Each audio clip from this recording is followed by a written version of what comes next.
নমস্কার। সঞ্জয় দেবশাস্ত্রীর তরফ থেকে সকল দর্শক বন্ধুদের স্বাগত। আর্থিক উন্নতির বহু পদ্ধতি, অনেকগুলো পদ্ধতি আমি বলবো আর্থিক উন্নতির জন্য।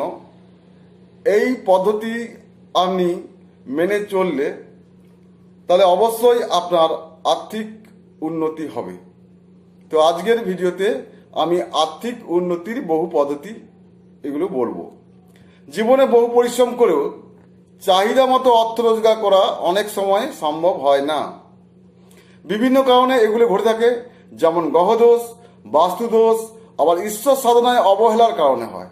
অতি সহজ উপায় কিভাবে আর্থিক অবস্থা সুদূর করা যায় বা অর্থ সঞ্চয় করা যায়, অথবা ব্যবসা বা চাকরির স্থলে কিভাবে পদোন্নতি করা যায়, তার কিছু সহজ পদ্ধতি আমি বলবো।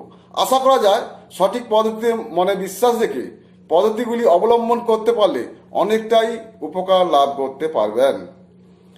তো 1 নম্বর, প্রতি সোমবার কিছু খাওয়ার পূর্বে একটি পাত্রে অল্প কেশর, অল্প অক্রুর আতর, 11টি নাক কেশর, অল্প চন্দন মিশ্রিত করে রাখতে হবে।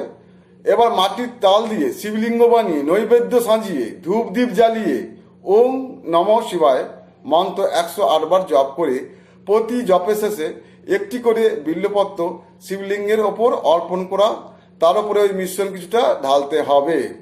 এভাবে 10টি বেলপাতা শিবলিঙ্গের অর্পণ করতে হবে। এই ক্রিয়া যতগুলি সম্ভব সোমবার করতে পারলে আর্থিক ক্ষেত্রে সমৃদ্ধি লাভ করা যাবে। 2, প্রত্যেক বৃহস্পতিবারে তুলসী চারার ওপর একটুখানি দুধ অর্পণ করলে আর্থিক ক্ষমতায় লাভ করা সম্ভব। প্রত্যেক বৃহস্পতিবার তুলসী গাছে একটুখানি দুধ অর্পণ করলে আর্থিক সক্ষমতা লাভ করা সম্ভব। শুক্লপক্ষের পঞ্চমী তিথিতে বাড়িতে আহুতি দিলে গিয়ে মা লক্ষ্মীর স্থায়ী বাসস্থান হয়। বাবনহাটির মূল কাপড়ে জড়িয়ে রূপো কিংবা তামার কবজে রেখে গলায় ধারণ করলে আর্থিক সংকট থেকে মুক্তি পাওয়া যায়। গাছের ছায়াতে যদি অন্য কোনো গাছের চারা জন্মায়, গাছের ছায়াতে যদি অন্য গাছের চারা জন্মায়, সেই চারাটি সযত্নে তুলে এনে বাড়ির আঙিনায় কোনো এক স্থানে রোপণ করে নিয়মিত জল দিন। যে গতিতে ওই চারাটি বৃদ্ধি পেতে থাকবে সেই গতিতে সমৃদ্ধি বৃদ্ধি পাবে। দেখুন, এই পদ্ধতিটা খুব সুন্দর। গাছের ছায়াতে যদি অন্য কোনো গাছের চারা জন্মায়, সেই চারাটি সযত্নে তুলে এনে বাড়ির আঙিনায় এক স্থানে রোপণ করে নিয়মিত জল দিন। আর জল দিতে দিতে ওই গাছটি যত বড় হবে তত কি আপনার সম্পদ বৃদ্ধি পাবে।